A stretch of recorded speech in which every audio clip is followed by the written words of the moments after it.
Thank you very much for that kind introduction. Good afternoon, everyone. My name is Azaria Tagaya, and I'm going to be your moderator for this session. So now we're talking about capturing opportunities within the Muslim-friendly tourism and hospitality sector. And let me give you a short introduction towards halal tourism or Muslim-friendly tourism. Now, despite being the fastest growing travel sector, the Muslim-friendly tourism industry has somewhat been affected by the onslaught of the COVID-19 pandemic. And as travel returns, this niche industry will actually be greatly sought after by observant Muslims looking for Muslim-friendly travel opportunities. Now, I'm very delighted as we're accompanied today by some big heavyweights in the industry, which we are honored to have with us here today, as these are some of the key individuals in the halal tourism and travel industry at the moment. Now, let me just give you a brief overview of each guest, after which each speaker will be allowed to take the stage for a brief introduction into their background and as well as their role in the halal tourism industry. First up, next to me, I have Faiz Fadila, Chief Executive Officer and founder of TripFest and Salam Standard from Malaysia. Next to Faiz, from the Maldives, we have Dr. Hussein Sani Omar, Managing Director, Maldives Halal Travel and Halal Weekly. And next to Dr. Hussein, from the Republic of Indonesia, we have Rianto Sofian, Chairman of Sofian Corp and Chairman, Board of Directors, Halal Tourism Association of Indonesia. Well, now that we know a little bit about each speaker and their role actually in the halal tourism industry, why don't we kick off the session by actually learning how you gentlemen ended up here in the halal tourism space, so to speak. Let's start with you, Faiz. I mean, it would be interesting to know how people with such diverse backgrounds, I understand you studied engineering? Yeah, engineering. And now you're in the halal tourism sector. So tell us how you ended up here. Why? What was your motivation and aspirations for halal travel? Thank you so much for the invitation here today. I think the industry itself is a massive industry. When my role, I'm apart from having my own company, I'm actually the Secretary General of the Malaysian Travel Association. I hold various positions in the travel industry. I was the board member of PATA and all. And the common theme we see is that there is a huge, massive focus into the halal travel industry. Particularly because if I take let's say a 5-year step back or a 3-year step back pre-COVID time, we see that the halal travel industry has been growing around 3% year on year. And that's one of the fastest growing sector or segment when we compared all other sector, apart from China and America. So it's a huge market, it's a huge potential of growth. And if I take a look, let's say during COVID time, the growth itself is, according to the State of the Islamic Economy report, it's like 50% year on year. And we expect it to recover by 2024. But apart from that, if we dissect the whole data itself, we see that across all nation or region, the Muslim majority countries, specifically in the Middle East and APAC, are driving the force or the growth post-COVID time. So I do believe, and my involvement is because I have a strong belief that this industry was not only the future pre-COVID time, but I think it's the driving force of tourism post-COVID time. And apart from that, I mean, we all talk about the whole inflation and everything, the GDPs are going down, the interest rate and all. But if we look at across all crises from 2000 till now, for example, the fastest sector to grow has always been tourism. So in 2003, for example, or in 1998, in 2008, it has always been tourism. And tourism has always been a sector which is very, very resilient in the sense that across all, no matter what crisis that you have, it always jumps back up very, very fast. So my involvement in this because I believe it's the future and it will always be the future and it will continue to be the future post-COVID time. So you're saying that it's a growing industry, but post-COVID, there's more potential for it to grow. I think post-COVID, it's, in a way, COVID is a blessing to the industry itself because it catalyzed the industry to further the growth expansion. see. Fantastic. Thank you so much, Faiz, for that introduction. Now, Dr. Hussein, could you tell us a little bit about your background in the tourism industry and how you ended up in this sector? Thank you. My name itself is Sunny, so I'm from the sunny side of life, Maldives. But initially, I'm from the sales and marketing background. I started with government trading company and then government fisheries. And all the way I came to Malaysia in 2005 for higher studies. I studied in Sunway University College, Segi College, and City University. So when I was studying here, I saw the first initiative by Malaysia, Islamic Tourism Center. So that's one of the biggest eye-opening opportunity for me. So since then, I was engaged with players like Mr. Sofyan and Faiz and Fazil also. And from there on, a friend suggested me, hey, you are from Maldives, why don't you try this? So my entire research thesis was based on Maldives halal travel. So from there on, I started to work and completed my research and went back in 2015. But from 2015 to 2020, the government said, we are not interested. Look, we have a European market dominated in Maldives. So you bring this new kind of tourism, it could be, rocking the boat, which we are having a great time. So they said, no, not this time. Then I waited till 2020 and COVID happened. And that was the biggest opportunity for me. I got the hands of the government. They said, okay, let's try this. So we started Maldives Halal Travel along with the government, and we have inserted the program into their marketing plan and everything. So we have a travel agency and we have a marketing company where we provide the content for all the resorts in Maldives, and then we run the agency and participate in conferences like this. So that is how I came here. I see. So what you're saying is in the beginning, Maldives wasn't that receptive to halal tourism, but how is the situation in the Maldives now? Well, tourism started in 1972 with Italian market, Italian and UK. So since then it was completely dominated by European market, followed by Chinese market, and then COVID happened. So prior to that, Maldives never marketed to Middle East, or very few marketing happened in the Asian region. It was 90% was happening in the European markets, and they were doing very good. I mean, you cannot complain. All the properties are from the Europe. Most of the hotel chains are from the Europe. So since 2020, I have been going back and forth and knocking on their door. So let's try now. Let's try now. So the name itself is a bit resistance for them. So slowly they came to being okay. Now, post-COVID, the war happened, and before the war, Russia was the top market for Maldives. But then it came complete halt, and now they are really serious on the halal travel market. Maldives has inserted halal travel into their 5th tourism master plan. So hopefully everything is going slow, but it's going positive. Yes, hopefully slow and steady towards success. Thank you so much, Dr. Hussein, for that introduction. Now, Rianto Sofyan, or Pak Rianto, if I may, could you tell us a little bit about your background and why you decided that halal tourism or Muslim-friendly tourism was a sector that you actually had interest in? Okay, thank you, Bu Azaria. My name is Rianto Sofyan. I'm from Sofyan Corporation from Jakarta, Indonesia. We actually a hotel and property company. We established the company in 1968, so it's about 54 years ago. I'm the second generation. My father set up the business. And then in 1992, which is about 32 years ago, we decided to adopt the Islamic principle as base of our operation and corporate development policy.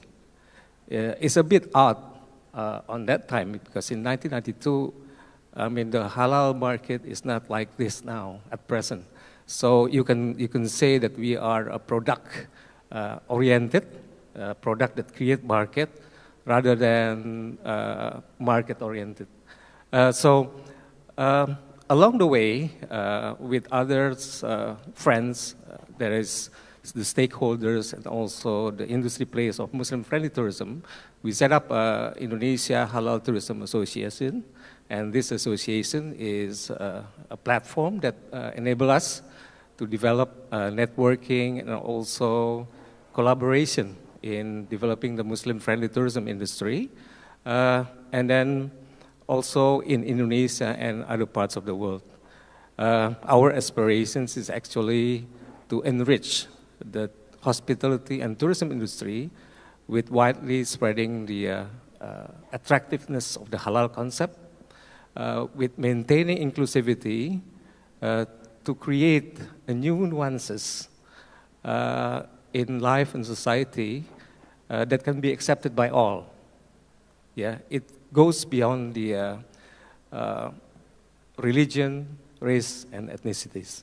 Thank you. I see. Thank you very much, Pak Rianto. Now, it's always interesting to see people's backgrounds because we get to learn more about them. And it's very interesting for us to learn not only how people ended up where they are, but also what drives them to pursue certain things. And in this aspect, we're talking about Muslim-friendly tourism, or halal travel, as sometimes it's referred to. But would it be okay if, before we go any deeper into this discussion, could we take a step back and take a look at the meaning of the term halal travel? Because I know we were talking about this last night before dinner, Faiz. When we say about the halalness of something, usually we look at food. So let's say we go to a restaurant and we, as a Muslim, we want to know if we can eat there. So we look out for signs, and if there's a halal certification, then it's certified. But sometimes the restaurant doesn't have certification, so it just says no pork served. So for a Muslim, that's acceptable, that's Muslim-friendly, but it's not exactly halal certified. So how is it in the halal travel or tourism industry? How do you, what actually dictates the halalness of travel? Do you have any certification that we can actually look out for? How does it work? A very interesting question. I think it's a lot of question that plays in people's mind. What does it mean to do halal travel per se? So halal is a very beautiful thing because it is infused into the culture of each and different place where the people comes from. So in this case, it is very hard to define something, define halal on a micro level, that is universal, even in food itself. We'll take a look at food. Food is one of the most established, beside Islamic finance, one of the most established industry in halal.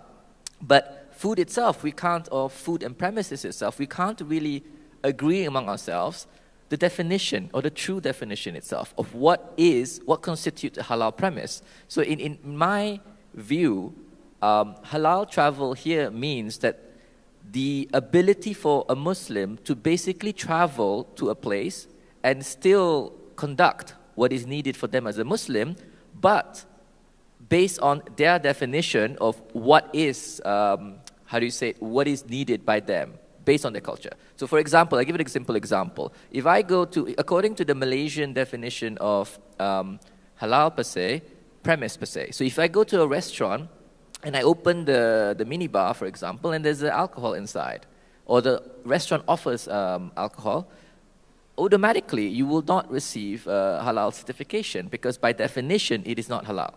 That is why if you look at Jakim's list, the amount of, let's say, halal restaurant per se in Malaysia and in Singapore is roughly around the same number. Particularly because a lot of restaurants that we go, they're halal, but they're not Jakim certified. They're not certified halal. So in this case, for me, it's more the ability of Muslim. The place offers the facilities and the amenities for Muslim to basically adhere to their faith. So for example, if I go to Disneyland Hong Kong, they offer a praying place. They do offer halal food as well. So my definition would include that. So basically, you can go there, you can perform, based on what you define yourself, what is halal, the halalness there, as you say it. Thank you, Faiz. If we could go to Pak Rianto to see how it is in Indonesia, because being as also a majority Muslims living in Indonesia, we also want to learn how is the situation in Indonesia in terms of halal tourism and Muslim-friendly tourism. Is there a difference? And do you have any way of for the Muslim traveler to actually ascertain if a certain premise or hotel or tourism destination is actually Muslim friendly? Yeah.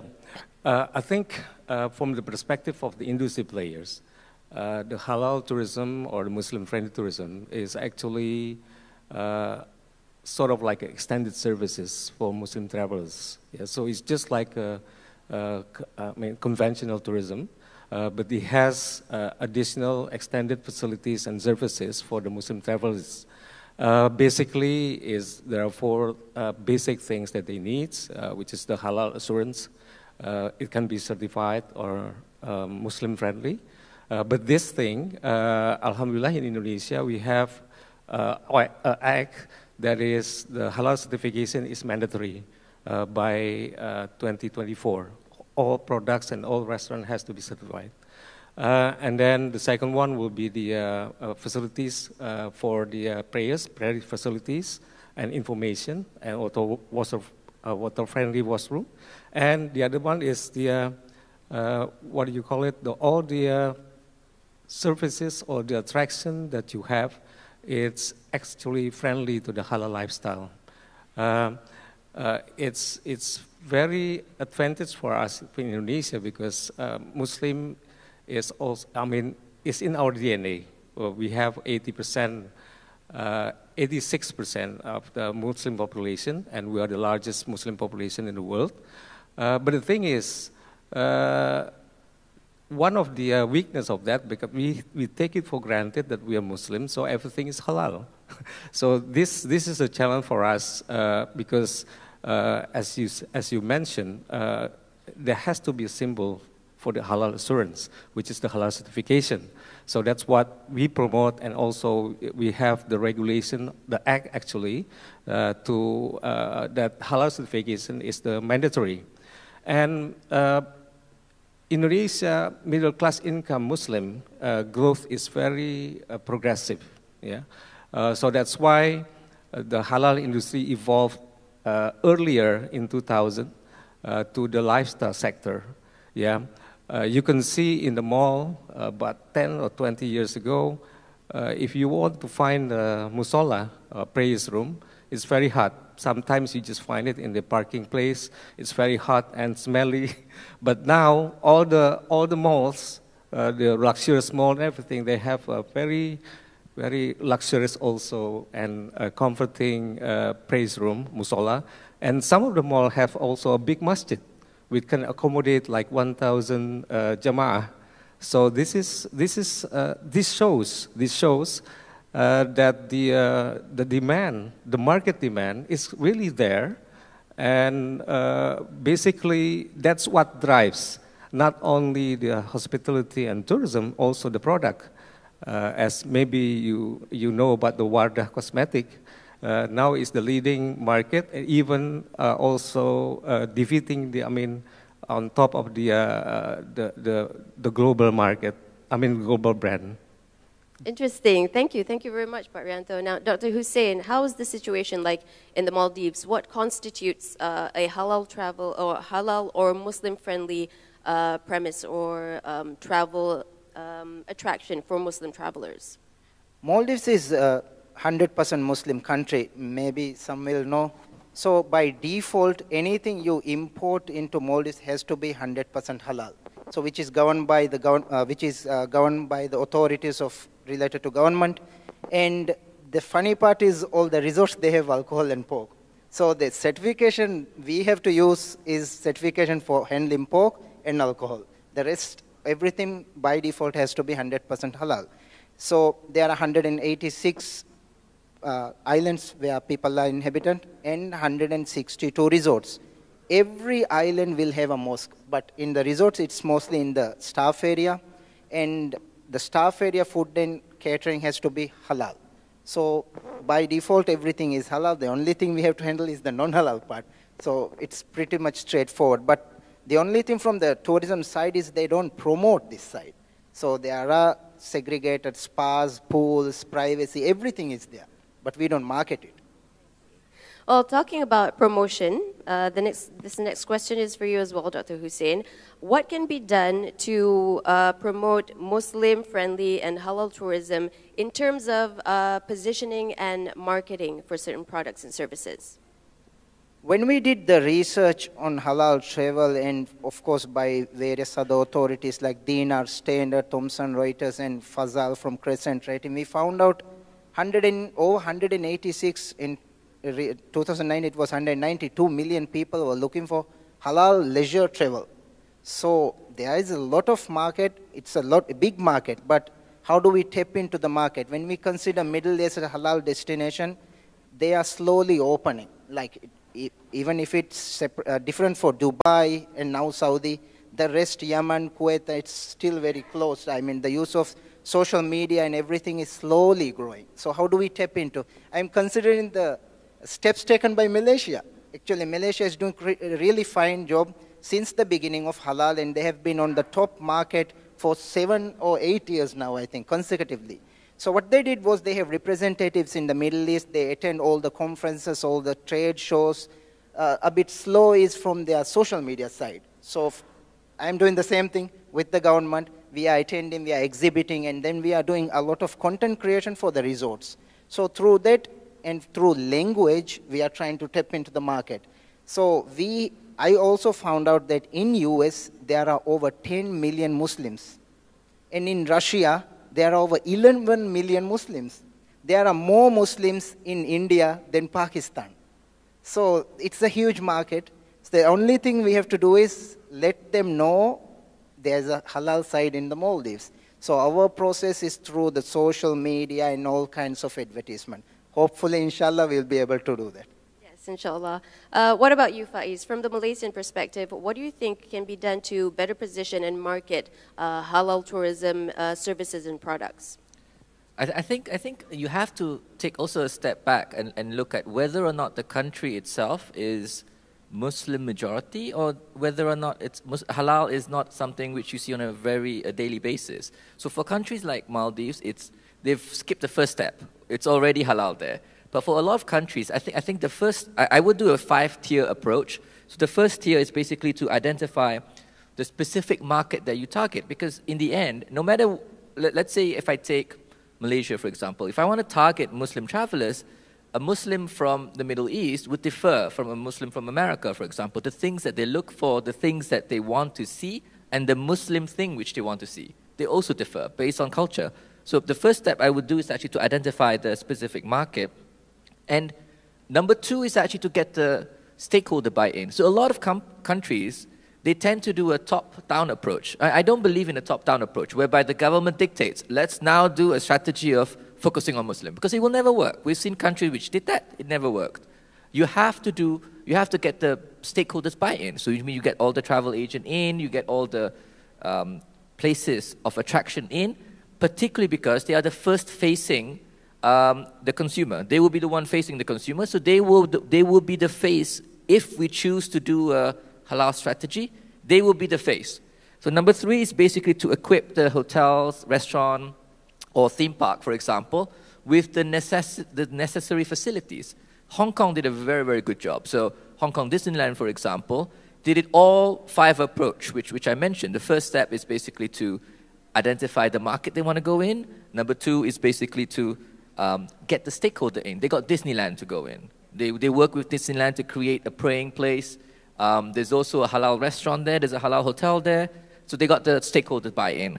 So the 4th one is basically to incentivize the stakeholder. So people don't do things just because they want to do things.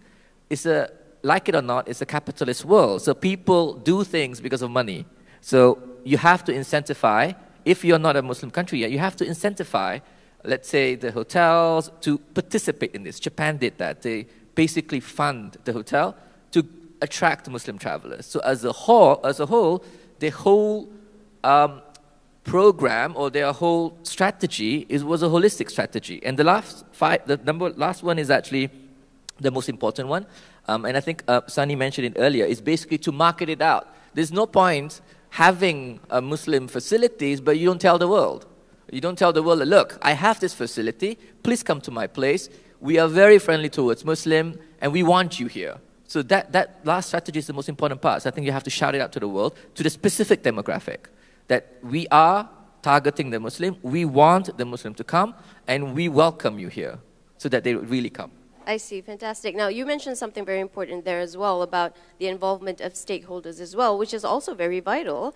And on that point, can I move to Pak Rianto? What do you think would be some of the vital strategies that need to be implemented in order to increase awareness for the halal tourism industry, as well as among stakeholders as well? Okay. I think, I believe, because from my experience that have gone into this industry since 1992, the halal tourism or any part of the industry should have to be able to compete with the mainstream industry. So that's why we don't really label our products and services into the market, but the most important thing is just like how most of the computers company labeling the Intel Insight. So the Intel Insights is actually the unique selling proposition for a laptop.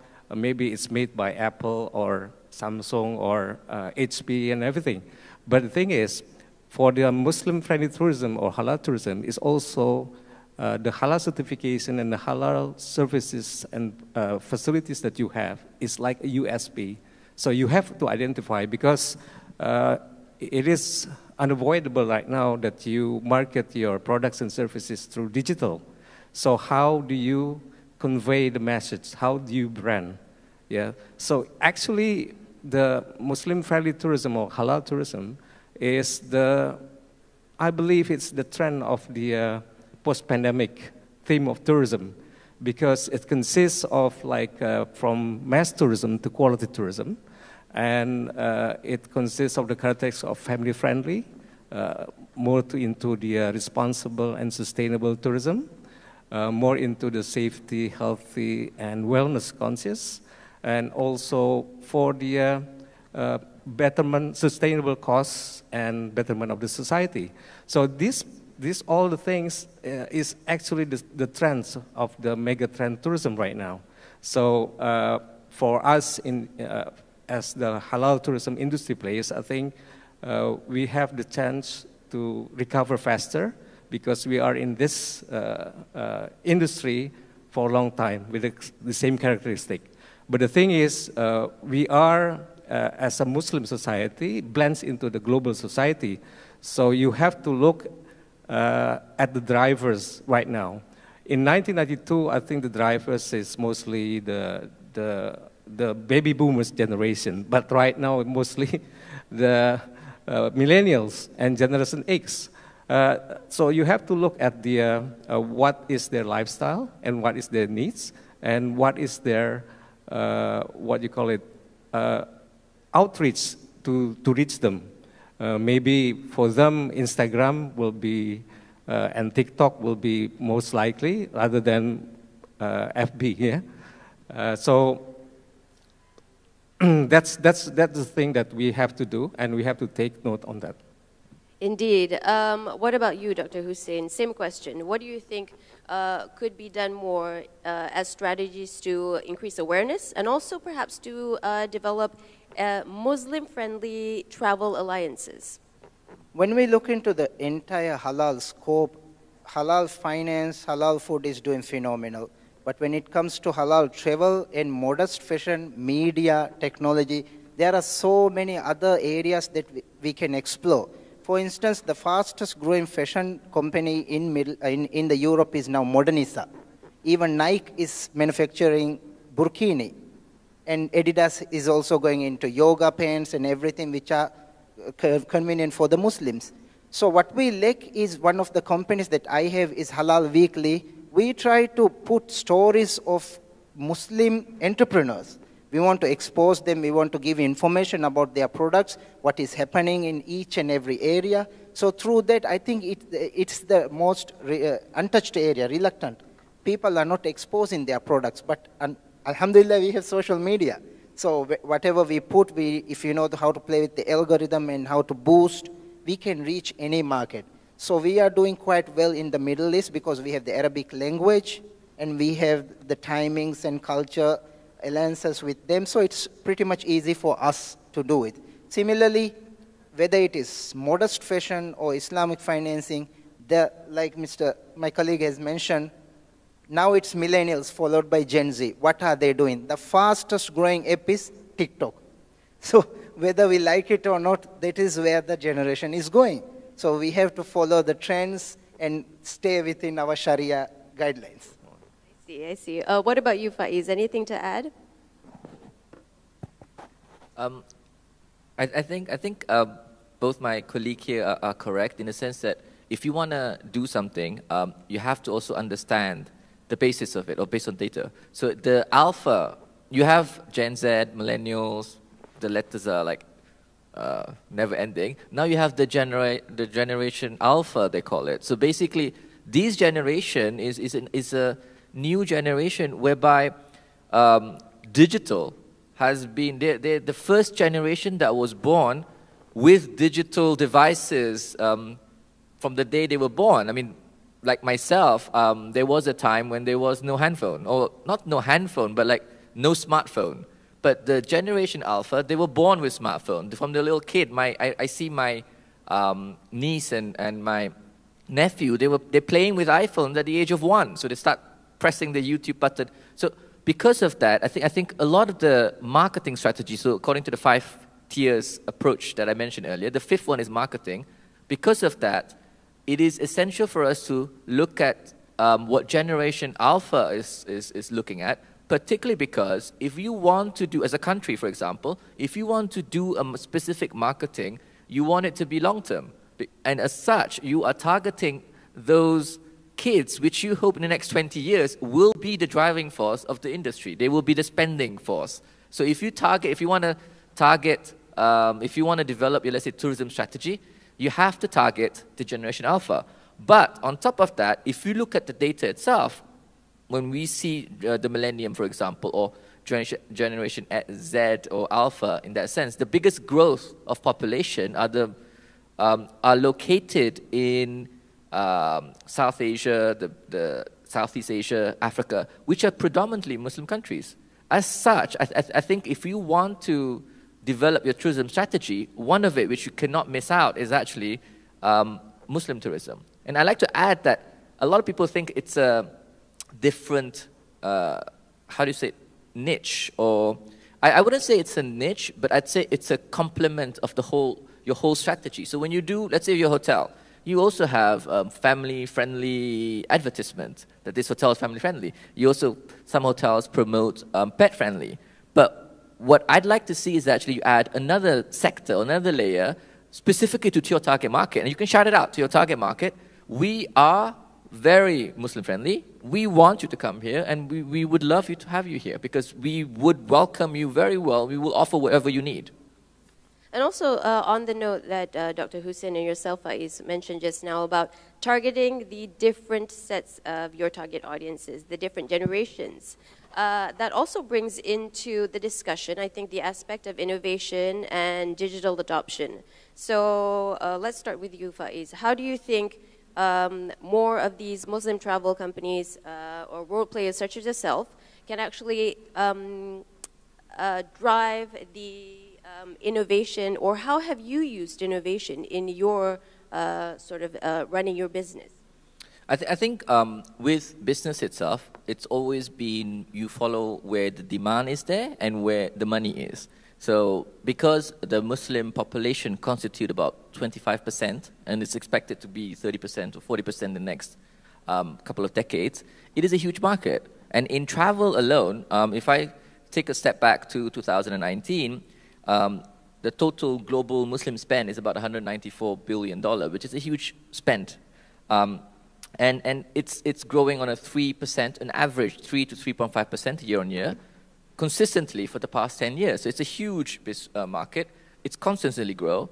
So as such, it is by nature the driving force of innovation within that specific sector itself as well.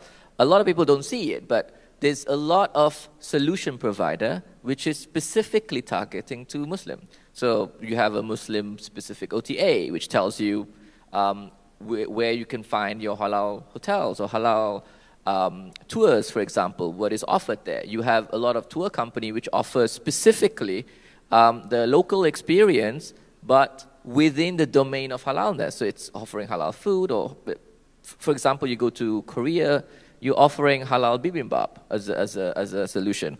You also have a lot of other solution and innovation itself within the sector, particularly because it's driven by the huge size of the market itself. And I think for the next 10 years, we will see a lot more companies focusing on this. And if you look at the investments, so two things drives businesses or companies. Is actually the market itself, but also where the money lies, right? So if you look at the investment itself, investment into the Muslim sector is still very, very low. So I do see a huge potential of growth for the next decade to come.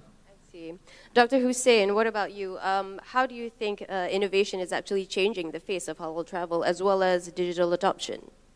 Again, I'm going back to the research which says most of the Middle Easterners, so throughout the world, everyone is using smartphones. So everyone is stepping into the digital connection. So if we are not on part of it, we are left out. So whatever we do, for me, it's quite easy. I just have to put a modest fashion girl on the beach. That's it. What about you, Parianto? In all of your years being in the halal tourism sector, what are some of the trends that you've seen change even before digital adoption? Yeah, I think for the innovation and the trends actually, as I already mentioned, the halal tourism is part of the global society. So the trends will be the same as the mainstream tourism, which is from mass tourism to the quality tourism. And the interesting part of the halal tourism, because right now, the innovation itself and the trends usually revolve around the area of applying the technology and digitalization for the services and the operational process. And the other thing is creating new experience and nuances of products and services. So both two areas is actually drive or as the basis of the foundation of the innovations. And the trend itself, I think the pandemic usually is strengthened the theme of the halal tourism, because it's really, I can say that I believe the halal tourism will go mainstream, and the market is not only for Muslim, because they're also looking for safety, healthy, and also the wellness or the well-being during the vacation. Fantastic. Thank you so much, Parianto. Now, we have about 15 minutes left in this session, so I think we should open the floor now for questions. So the discussion will continue, but at the same time, we want to hear from members of the audience as well. If they have any questions for our panelists, just raise your hands and tell us who you would like to direct the question to. So we have the first question from the gentleman in the front. Assalamu alaikum and good evening. This is Mahbub Alam Shah from Bangladesh, Malaysia Chamber of Commerce and Industry. I'm the board of directors over there. Plus, I do have some question to any of the panelists. That means in halal tourism, and halal tourism industry is exploring everywhere. So if there any conflict between halal and Sharia compliance, so this is one thing. So kindly, you have to be clear to us. And beside that, during this pandemic time, because all the travel and tourism related with the air tickets and everything. So after pandemic, the travel sectors, the airlines prices, ticketings are becoming high. So this is affecting, that means all the places and those who are traveling at different places as a tourism or any other purpose. But this one can be any chances to come down or what, if there are any suggestion by you all. And number third, so tourism is mostly affected during this pandemic. But we are still not come over to make the tourism and travel industry. There are so many companies are closed down still. So if there is any suggestions by any of the authorities that have been thrown by you all, the international bodies, to recover back these things. Thank you so much. Thank you. Thank you very much for that question. Okay, so who would like to address the first question? Is there a difference between halal travel and also Sharia-compliant travel? Okay. I think halal is clearly, there's halal and haram. That's all. But the thing is, for the Sharia, is basically is the guidance for the muamalah, which is really what is needed for the halal tourism.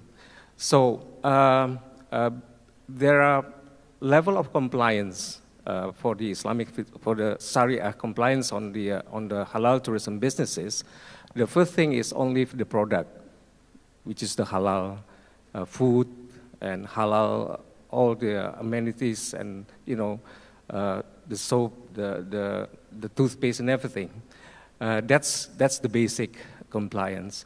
The other the next compliance will be the what you call it, the experience elements of the halal tourism.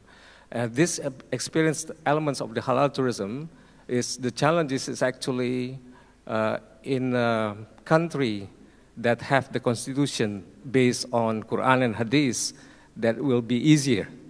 Yeah, but the thing is, if you have basically only for the operation, that means the services that you have, for example, in the hotel, you have to have like a reception policy. You have to make sure that that is a muhrim or not muhrim. That's if you want to go that far, and the market requirement, the market required for that. But in our country, Indonesia, is not really based on, the constitution is not based on Quran and Hadith. It's a secular country. So by the guidance of our Sharia Council, one of the ayat, La yukallifullahu nafsan illa wusaha, that you are not responsible to, when you don't have any authority or power to do that. So you have to do the best on what is, because that's if you want to be your business entity will be its Sharia compliance.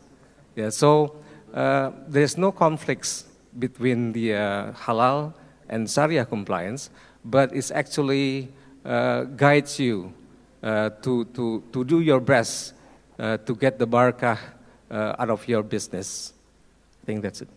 I'll try to answer the pricing part. I'm in the 5th Tourism Master Plan team in the Maldives. So we were going to different locations, and we went to the airport, meeting with the airport team, and we want to see how much demand Maldives has.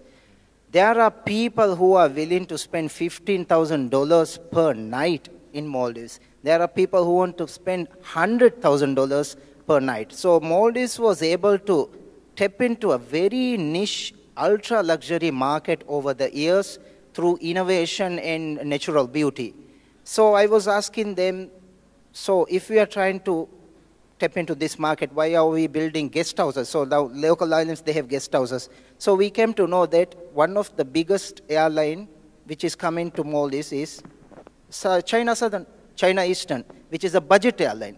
Again, we have direct connections post-COVID, prior to COVID, we have Asia, direct connections to Maldives, Thailand, and Indonesia. So majority are actually coming from budget airlines, and very few people can actually afford these international airlines. So 1% is this luxury market. The 99% is affordable tourism. And we know in 2019 there was 1.5 billion people that traveled.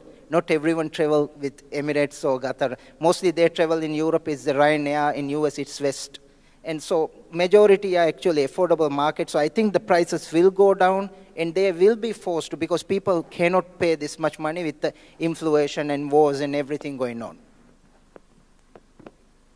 Just to add to the supply question, I think we also have to look back. If you look at the reason of the high prices of the airline, it's particularly because of two reasons. Number one is because there's a lack of supply, and that happens across all industry. Number two is because it has not come back to the level as the supply part. This has not come back to the level of the pre-pandemic time. I take a simple example. Heathrow Airport. So remember a couple of months ago, Heathrow Airport was a huge line. It was not only in Heathrow, but it was also in Netherlands and across a couple of airports in Europe. But we don't see similar thing happening in the Middle East, for example, or in Turkey. And the reason is because Europe was closed for a very, very long time. So they closed down their border, they put everyone on leave.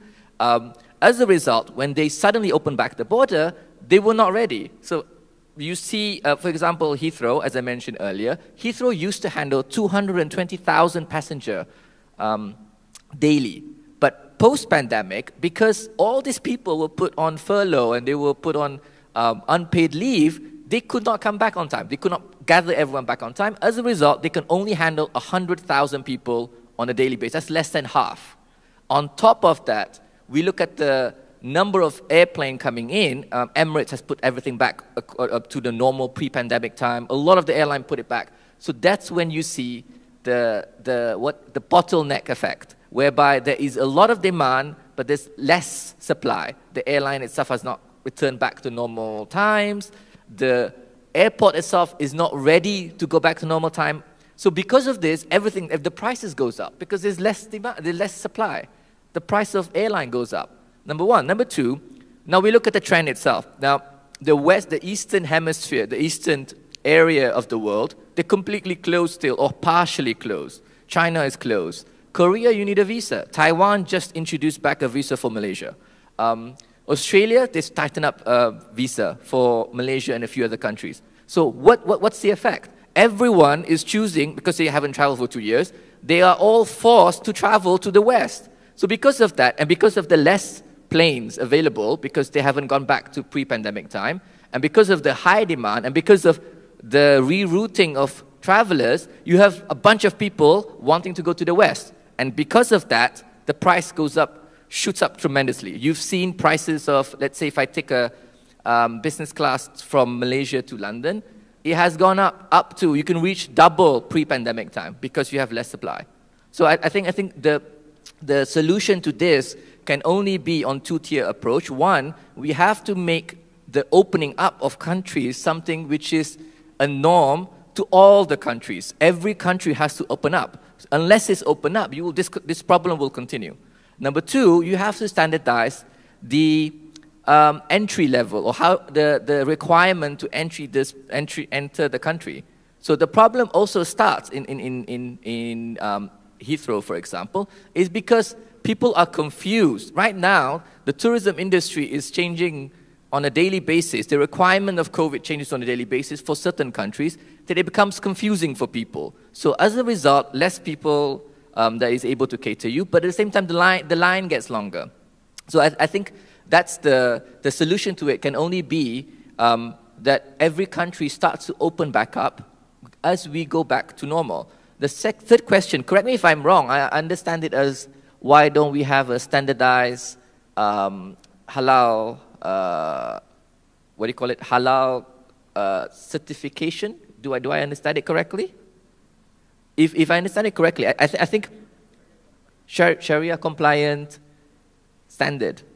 Yeah, so I think it's the same with across all sector. We started off, or the halal industry started off with Islamic finance. Then it moved to food and premises, for example. And now as we move to travel, it takes time. So it takes time for people to actually universally create a standard. So every country, Malaysia created a standard, I think it was 2019, they issued a standard for it. But at the same time, a lot of countries also issued their own standard, particularly because they want to own the standard, and I think every country is sort of like a pride thing, and everyone is chasing after the gold. Everyone wants to be the leading player in this sector. At the same time, I think ComSec, I was involved in one of the ComSec meeting, part of OIC, is to create a universal standard. So they've come up with a universal guideline to what defines or what constitutes halal travel or halal Muslim-friendly travel in this case, which a lot of countries are now referring to. And Malaysia is one of the countries which also base their standard based on what is concluded at the COMSEC meeting or guideline that was created at that time. I think it was 2018, if I'm not mistaken. Fantastic. Thank you very much. Hopefully we answered your question, sir. I think we have time for one more question from the floor, if there is. Yes, the gentleman at the back.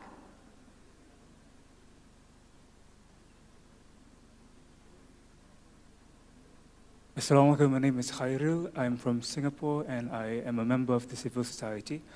So I'm here hoping to gain some insights of how different are we from the WEF, which is the World Economic Forum, and I think this session is a bit different than the rest, in my opinion. So the part where I want to ask is, we are assuming that the growth of the Muslim population will also coincide with the faith and adhering to the faith in the future. So I work with young people in Singapore and also in other countries, and I noticed there's a trend which is quite worrying if you're talking about World Islamic Economic Forum, which is a less affiliation to the faith.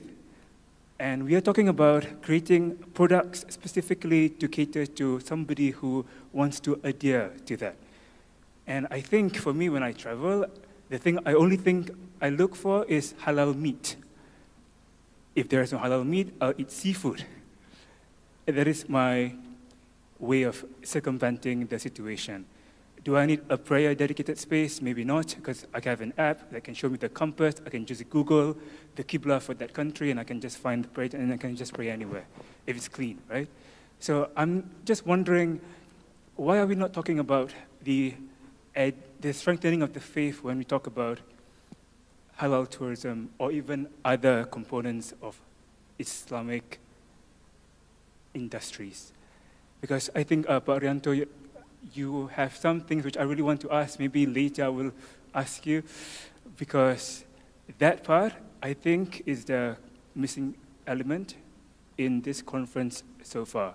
And I've been addressing it to some of the participants here, and I just hope that moving forward we can also emphasize on that bit, the faith part. Thank you. Thank you. Thank you very much for that question. I think that's a very interesting question. Who would like to address this? There's a growing number of Muslims all over the country globally, but they don't necessarily want to go for Muslim travel because they might not need the other aspects such as a prayer area. They can Google it themselves. They have apps on their phones. They just need comfortable travel in terms of food, halal meat, if that's the question there, if I'm not mistaken. So who would like to address this? The connection between halal travel as well as the person's faith as well. I'll just answer very quick.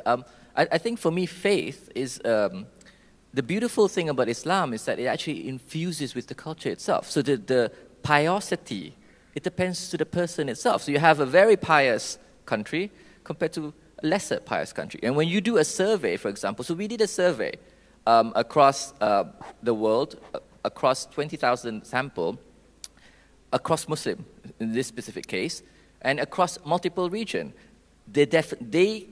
95% of them consider themselves somewhat pious. So somewhat pious then is up to the definition of that particular person, because I might not need, let's say, if I travel, I want to have halal food. I might not need, let's say, the praying mat. But there would be someone who might need. That is why I mentioned in my earlier speech, I see halal travel as something where you provide the option so that the person can make an informed decision. So I want this specific thing. I want this, but I don't want this. Similarly to having vegetarian food, right? So vegetarian, I don't need vegetarian. I can say I eat meat. I love meat. I do not need to be vegetarian. But in a lot of menus, in a lot of hotels, they do provide that option because they know some people prefer this option. So that's how I see how faith coincides with travel in a sense. So the piosity depends on the person itself, but we provide the possibility of the person to make the decision. So you provide the choices so that the person who makes it now makes it based on an informed decision. They know that this place now is certified halal. I choose this place because it is, let's say, JAKIM certified, or because it is certified by the local authority of that particular country. Now the person now has the choice. And I think it's very important. So a lot of people say, why is it important? I think it's important because you want to make an informed decision. And this particular segment of the people, of the demographic, is growing. We're looking at the fastest growing segment of population, which I think by 2050, and according to the report as well, would be one of the biggest religion in the world, and which means that it will be the biggest sector or segment of people that exists in the world, which means, again, for the businesses, it's a huge opportunity. I see. Dr. Hussein, would you like to weigh in the relevance of having travel, halal travel? There are two examples, actually. So, in Maldives, we have a conventional bank. Then we opened very recently an Islamic bank. The day Islamic bank opened, everything skyrocketed. Even their share prices, everything. Similarly, in India, there's a very interesting company called Patanjali. Patanjali is actually owned by Baba Ramdev. So they make noodles, they make jeans, they make so many other fast-moving consumer goods. But their toothpaste sells more than Colgate. That's the power. So it is followed by Buddhists. Similarly, in Maldives, we are getting everyday requests. Why don't you have this? Why don't you have that? Why don't you have this? So people are requesting, remove alcohol, do this one, have separate common pool for everyone. So a lot of people are demanding for these services. One other example is, I think in Egypt, the total population is 90 million, but the outbound travel market is 2 million. Not everyone is traveling. So there are a lot of new travelers who are still looking for Islamic faith, and while they travel, they want to adhere to Islamic teachings. Thank you. Pak Rianto, very briefly before we wrap. Okay. I think the Muslim market, there's a lot of various segments. They required, as you say, maybe they don't really need the halal certification, and you can Google it and things like that. But the thing is, that's why I mentioned earlier, when we started in 1992, we tried to be able to compete with the mainstream market, to the mainstream industry, while still maintaining the principle of Sharia compliance and halal. And I think you have to know that in the services business, the character is the soul of the business, the soul of your products and services that you offer. I can give you an example. Now there's two giants hotels company, Grand Hyatt and Marriott. The Marriott Group is based on their Mormon beliefs and faiths. Yeah, so it gives us a certain soul of the character of the environment that they create. Even though in Marriott they don't have a rowdy bar, not like in Grand Hyatt, but the Marriott is now the #1 hotel company in the world. So, as I said, the halal tourism or halal compliance or the certificate and everything, it has to be used as a USP, unique selling proposition. It's just like a premium, like Intel Inside in the computers business. So by doing that, you can serve all the market segments within the Muslim market that wants to what? They want to have the halal certification and everything. But we don't really, in our company, we don't really stress on the symbols, but we stress on what you call it, and the substance. So that's why our market is not only for Muslim. Some of the Christian school, when they're doing the field trip from Bandung, they stay in a hotel because they feel comforting. So that kind of things that we want to create, and that kind of things we have to be able to compete with the mainstream industry players, but still maintaining stated our USP as halal compliance and Sharia compliance, or Muslim friendly, to be able to convey what kind of products and services that you offer. Because as I mentioned, most of the things, the marketing channel right now is through digital. If you don't specify that, the people has to understand what you offer and what they offer, what we are offering, and the soul, we have to be able to visualize it. That is welcome for everybody. Thank you. Indeed, indeed. Thank you. And thank you very much for that very interesting question. I think it's apt to wrap up our session with that question. And I agree as well with your views. I think from the part of the consumer, there is a growing segment of consumers who don't necessarily take this into consideration. Yeah. But I think knowing that this segment of the society actually exists, perhaps this is something that role players and stakeholders can take into consideration for future research to develop their companies. And at the same time, as consumers, I think it's nice for us to have that option. Because in the end, halal options are safe and good for our health as well. And on that note, thank you very much to all our three panelists for joining us today. Faiz Fadila from Malaysia, Dr. Hussein Sani Omar from Sani Maldives, and Rianto Sofian from the Republic of Indonesia. Thank you as well to all of you for staying with us for our session today. Hopefully you enjoyed that session. We'll see you guys around. Thank you.